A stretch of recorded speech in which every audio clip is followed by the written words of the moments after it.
Et salut à toi, moi c'est Jérémy, et comme toujours je te souhaite la bienvenue sur la chaîne de Matcha Manga, le podcast où l'on parle manga et tout ça, le temps d'un matcha. Alors comme tu le sais aujourd'hui, je vais te parler de One Piece et plus précisément des chapitres 1114 à 1116, qui est le dernier sorti à ce jour. Et d'ailleurs, avant de commencer, petit instant auto-promo, je te rappelle que tu peux encourager ma création de contenu en me faisant un retour sur ton application de podcast, sur Instagram ou sur YouTube.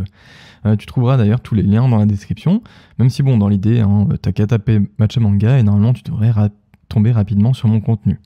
D'ailleurs, tu peux même le faire maintenant. Allez, en vrai, franchement, ça prend 5 secondes de laisser un like, un pouce bleu ou un abo. Bon, je vais te laisser un petit peu le temps de pouvoir le faire. C'est bon? Tu l'as fait? Allez, si c'est le cas, en tout cas, je te remercie vraiment chaleureusement. Ça me fait en tout cas vraiment plaisir si c'est le cas. Et si c'est pas le cas, même juste ton écoute, en tout cas, me fait énormément plaisir. Bon, alors maintenant que ça c'est fait, commençons par un petit rappel des faits. Alors la dernière fois, on s'était quitté sur un chapitre 1113, assez rapide au final. On avait les doyens qui en gros faisaient un peu tout, donc non seulement pour mettre des bâtons dans les roues dans l'équipage de Luffy, l'équipage qui essaye toujours de s'enfuir de Egghead, mais aussi et surtout de trouver un moyen de couper la communication mondiale déclenchée par la mort. Donc la mort a priori, parce que dans One Piece, les gens meurent très difficilement. Donc la mort de Vegapunk. Communication qui révèle d'ailleurs dinguerie sur dinguerie, et en partie le fait que le monde va bientôt sombrer sous les océans. Ce qui clôturait globalement le chapitre 1113. Alors aujourd'hui, je vais te parler un petit peu plus par thème. Je vais pas faire vraiment chapitre par chapitre, mais je vais te parler un petit peu des thèmes qui ont été abordés dans ces 3 derniers chapitres. Donc notamment, le premier, ce sera du coup toutes les révélations sur Joy Boy et le siècle oublié. Alors déjà, on apprend que Joy Boy n'est pas Nika. Donc Nika, c'était du coup le dieu du soleil, notamment des fables d'Elbaf. Donc en tout cas, ce n'est pas Joy Boy égale pas Nika. Voilà. Joy Boy égale Nika, ce n'est pas possible. Mais par contre, ce serait peut-être sa réincarnation. Ça, on ne sait pas. Est-ce que c'est du coup l'incarnation ou la réincarnation de Nika? Ça, on ne sait pas trop. Mais en tout cas, ce n'est pas équivalent les deux. D'ailleurs, on apprend aussi qu'il est le premier pirate. En tout cas, la première personne à être considérée comme pirate. Et qu'il était né il y a donc 900 ans, donc dans un royaume prospère et avancé, donc clairement dans le siècle oublié, tu l'auras compris. Du coup, on sait aussi qu'il se battait contre ce qui est maintenant le gouvernement mondial. Donc clairement, pour moi, en fait, il n'est pas non seulement le premier pirate, mais dans sa façon de penser, en tout cas, ses idéaux étaient clairement ceux des révolutionnaires. Donc c'est probablement aussi le premier révolutionnaire en même temps. On sait aussi d'ailleurs qu'il appartenait à une faction tout aussi impressionnante que redoutable, ce qui a amené du coup les nations à s'allier entre elles pour former un contre-pouvoir et du coup endiguer la menace donc de Joy Boy et son équipage, on ne sait pas trop. Bref, mais du coup par contre ce qu'on ne sait pas, c'est qu'est-ce qu'il voulait faire en réalité. Ça on ne le sait pas et du coup même Vegapunk ne le sait, a priori ne le sait pas trop non plus, ou en tout cas l'a pas. Forcément, il l'a pas dit, mais on ne sait pas trop s'il le savait ou pas. Par contre, ce qu'on sait malgré tout, c'est que malgré qu'il était super impressionnant, redoutable et qu'il appartenait à une faction impressionnante, en tout cas, Joy Boy a été défait. Ce qui a marqué la fin de la guerre de cette époque-là. Et ça, forcément, comme on pouvait s'en douter, parce que du coup, comme Doflamingo le disait lors de la bataille de Marineford, du coup, qu'est-ce que la justice, le bien et le mal? De toute façon, ce que l'on retiendra, du coup, ce n'est que le discours et la vision des vainqueurs. Et nous, on sait qu'actuellement, il y a le gouvernement mondial et les dragons célestes, donc forcément que Joy Boy a été défait à un moment ou à un autre. D'ailleurs, on apprend aussi que du coup, Joy Boy voulait transmettre les armes antiques aux générations futures. Seulement, on ne sait pas encore pourquoi, parce que du coup, ça reste des armes de destruction massive capables de renverser le monde. Donc, si c'était vraiment des armes maléfiques, du coup, pourquoi avoir envie de les laisser et de les léguer aux générations futures? Alors, est-ce qu'ils pensaient qu'on en aurait besoin pour faire face du coup aux menaces actuelles? Là, pour le coup, je suis pas sûr qu'on ait les réponses dans les prochains chapitres, parce que Vegapunk lui-même avoue qu'il n'en connaissait pas les raisons. Il a l'air un petit peu d'ailleurs un petit peu déboussolé hein, de ça, puisqu'il se prend vraiment la tête du coup face à ce manque de savoir en tout cas. Donc tout ça c'est un petit peu tout ce qu'on peut dire sur Joy Boy. Et maintenant revenons un petit peu au présent et sur d'autres informations sur le siècle oublié que l'on va apprendre dans ces chapitres. Déjà on sait que Vegapunk ne connaît pas toute cette partie de l'histoire, car en soi il n'a pu lire qu'une partie des poneglyphes. Donc d'ailleurs, bon, forcément il a appris à les lire, hein. Du coup comme Robin il est au même niveau qu'elle, seulement du coup contrairement à elle, lui le souci c'est que il y a des poneglyphes qui sont détenus par des pirates et pas des moindres, hein, mais en plus il devait faire ses études dans le plus grand secret. Donc impossible pour lui de demander des accès par exemple ou autre pour trouver un petit peu les informations qui lui manquaient. Toutefois il va nous apprendre qu'il y a 1000 ans le monde a sombré sous les océans. Enfin sous l'océan ou sous les océans, ce qui est un petit peu la musique de... de la petite sirène, pardon. Ouf, putain, je suis allé la chercher loin celle-ci. Donc il y a 1000 ans, le monde a sombré sous l'océan. Et du coup, les îles d'aujourd'hui sont en fait des bouts d'îles, enfin en tout cas des bouts de continents qui ont subsisté auparavant. Ce serait plutôt des sommets de montagne, hein, parce que du coup, il nous indique vraiment que il y avait un décalage de 200 mètres d'eau entre l'époque d'avant et l'époque d'aujourd'hui, donc c'était clairement des montagnes, hein. Et du coup on pouvait déjà le pré-shot notamment avec sur l'île de Wano Kuni sur laquelle on avait du coup les fameux escaliers là qui mènent au poneglyph et qui étaient largement sous la terre, donc sous la surface de la terre entre guillemets.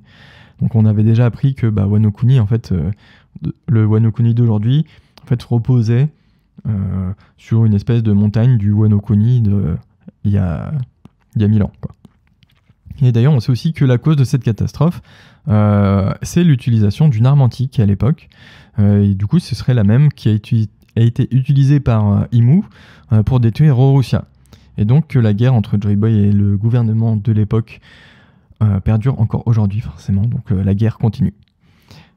Et d'ailleurs, par la suite, ce coquin de Vegapunk, même s'il ne connaît pas en réalité l'intégralité du siècle oublié, il va quand même révéler que même si lui ne le sait pas, il va sans doute...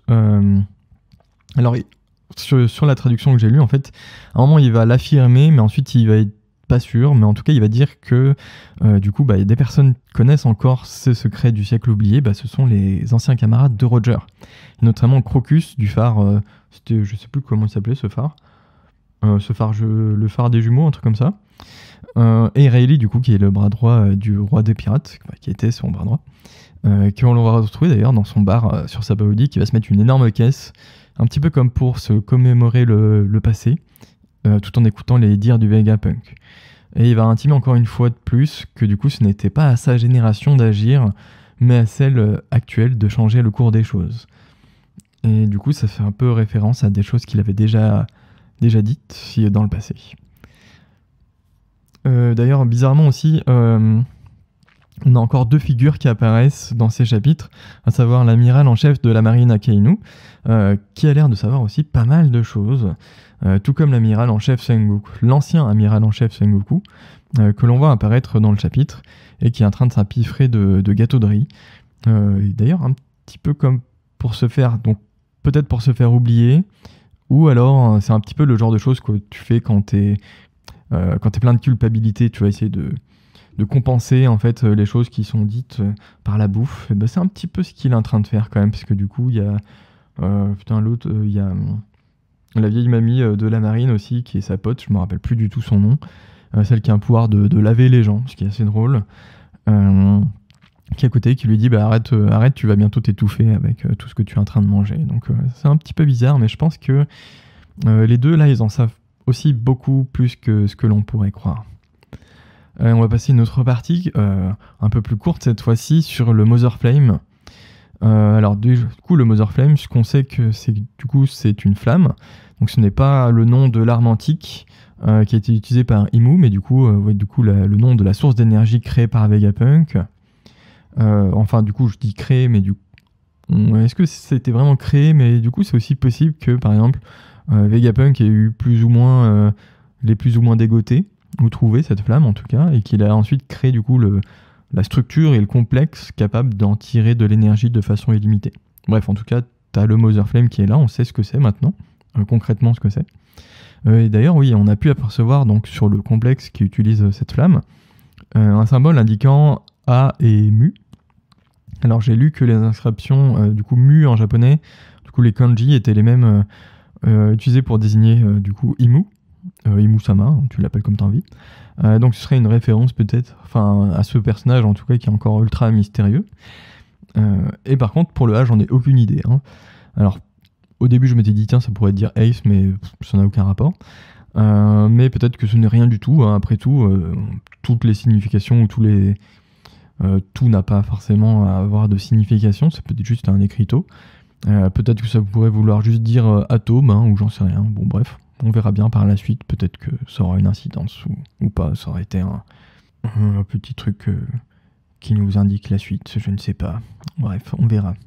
Et d'ailleurs, on sait aussi comment du coup le gouvernement a pu utiliser son arme antique. Donc c'est un arme antique, on ne sait pas son nom, ce n'est pas le Mother Flame du coup. Mais du coup, tout simplement, encore grâce à York, qui est la partie cupide de Vegapunk. Donc ouais, d'ailleurs, je m'étais trompé sur... Il y a un podcast ou deux, donc elle s'appelle York, et pas Stella, ou je sais plus comment je l'ai appelée. Stella, c'est le nom du vrai Vegapunk. Enfin, de cette partie-là de Vegapunk, en tout cas. Donc bref, York. Donc qui a dérobé un bout de Mother Flame, et il l'a donné ensuite au doyen.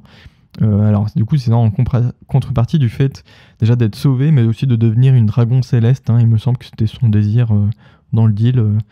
Je suis pas sûr à 100%, enfin je me rappelle plus trop, j'ai pas vérifié j'avoue, mais ouais bref.